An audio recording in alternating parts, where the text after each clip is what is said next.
որովհետև ես չեմ հնչեցնի դրա անունը, այս պահին համարում եմ դա ոչ նպատակահարմար, սակայն նաև կարող եմ ասել, որ ես ներում եմ Վարմանյանի, անկեղծորեն եմ ներում իր այդ դրսևորումը, ես դեռ բարկացած եմ նրա անմիջական ղեկավարի վրա եւ համարում եմ սա վերջին իմ պատասխանը այս խնդրին, այս պահի դրությամբ եւ ես հուսով եմ, որ նրա անմիջական ղեկավարը այլևս սխալ ուղու վրա չի դնի Վարմանյանի եւ որևէ այլ ես ասում եմ ես կարծում եմ, որ Վարմանյանի եւ Հայաստանի Հանրապետության նախագահի միջև մեծ հեռավոր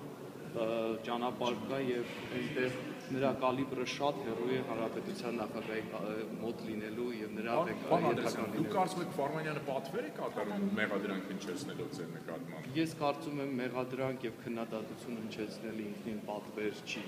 որևէ դեպքում, բայց նման դրսևորումներ ունենալը դա նույնիսկ մեղադրանք կամ քննադատություն չէր, դա ուղղակի դրսևորում էր։ Դա պատվեր էր։ Ես համոզված եմ, որ դա պատվեր էր, ունեմ դրա համար հիմքեր եւ եթե կարիքը լինի, ես նաեւ կհրապարակեմ այդ հիմքերը, բայց ես կարծում եմ, որ հիմա դրսում մարդիկ անձրևի տակ ինձ են սպասում եւ հիմա իմ աշխատանքից շեղվել եւ ներքաշվել նման տհաճ խարդավանքների մեջ, ինչը թերևս հենց պատվիրատուների ցանկությունն է, ես դա չեմ անելու։ Ձեզ էլ խնդրում եմ, եկեք խոսենք մարդու իրավունքների մասին։ Զեկույցի օբյեկտիվությունը հետագայում